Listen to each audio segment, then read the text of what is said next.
Thank you, Jerry, for this lovely evening. Thank you to Madeline, thank you to Wolf, and thank you to Richard very, very much. In fact, tonight, perhaps all my career, I wish I had been called Cynthia Levinson.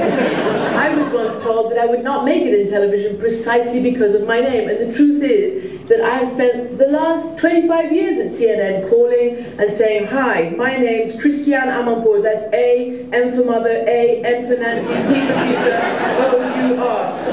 Christiane, that's Christian with an E. You mean K-R-I?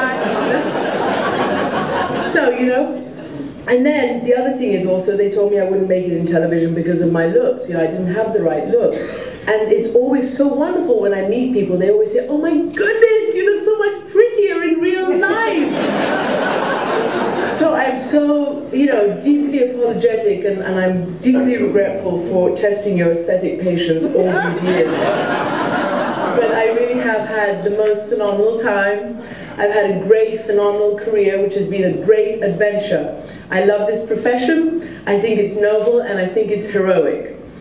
And imagine what it must have been like for all of us, certainly my CNN brethren and sisterhoods sitting here, to have worked for the great media revolutionary Ted Turner, the visionary of our time.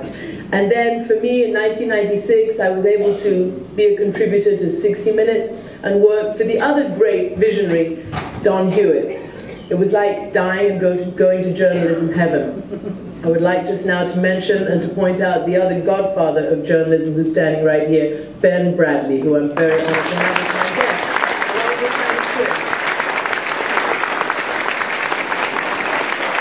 I've just been reading about the last 150 years. Somebody called it the heroic age of journalism, way back in the Crimean War when fantastic dispatches for the Times of London from the horrors of that battlefield helped to bring down a government but also to modernize an army. To the campaigners such as Émile Zola in France, who used his journalism of outrage to condemn and protest the wrong charges that were born against Dreyfus in that Dreyfus affair. And closer to home, the muckrakers, Ida Tarbell, one of the great women, Studs Terkel, who just died, the moral clarity and the consistency of Edward R. Murrow, who is our hero, Morley Safer and those Zippo lighters in Vietnam, Seymour Hersh and My Lai, and the investigative power of Woodward and Bernstein. Their legacy is profound and should always make us proud. As I've just mentioned, their boss was Ben Bradley. And when it came to our generation, we tried to live up to our forefathers and our foresisters in Bosnia, which was our Vietnam. It was journalists, for instance, who uncovered the horrors of the concentration camps there, and I believe who collectively, in the end, helped force an end to that war. For me, Bosnia is where I found my voice, and where I discovered that our words and our actions have consequences, and where I determined to use this platform, this amazingly powerful platform, in the pursuit of the truth, no matter how difficult and how dangerous that would be. We do, in this profession, certainly foreign correspondents, not just Americans who go abroad for their own newspapers, but foreign journalists who live in places like Iraq, Afghanistan, Mexico, Russia, all those places. Deliberate targeting is their main form of death. In other words, journalists are killed deliberately because they want to silence the messenger. But also it's difficult and dangerous to speak the truth when it's not popular, when people confuse truth with patriotism, when they confuse dissent with disloyalty. And so I've, with all my colleagues, have tried to overcome that hurdle as well. In general, we pride ourselves in journalism in seeing wrong and trying to right it, and in seeing injustice and trying to change it.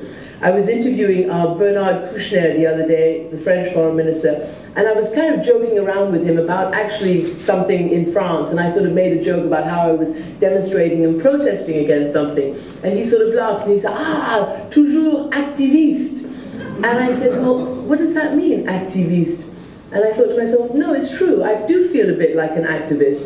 I do feel, not that I did that with an agenda or any political issue in mind, but just telling the story, just doing my duty, just doing my job and being there with my colleagues to relentlessly report in all the places we go.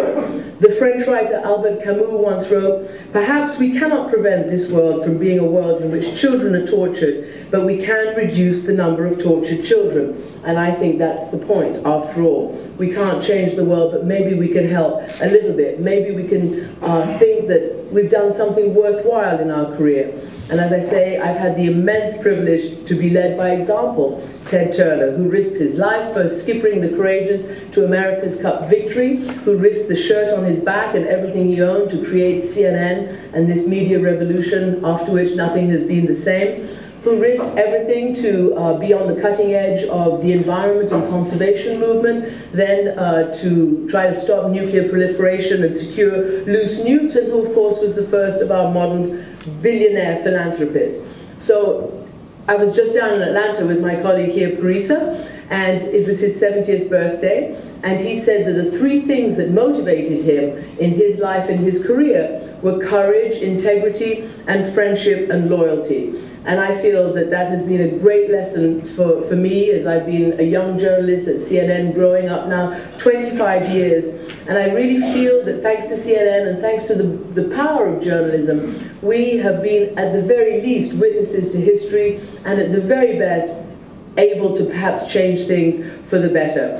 And you know, I don't think it's our job to set the agenda, to be political, to be ideological. The great Fred Friendly once said that our job is not to make up people's minds, but it is to make the agony of decision-making so intense that the only way to escape is by thinking. And I think that that is what we should do.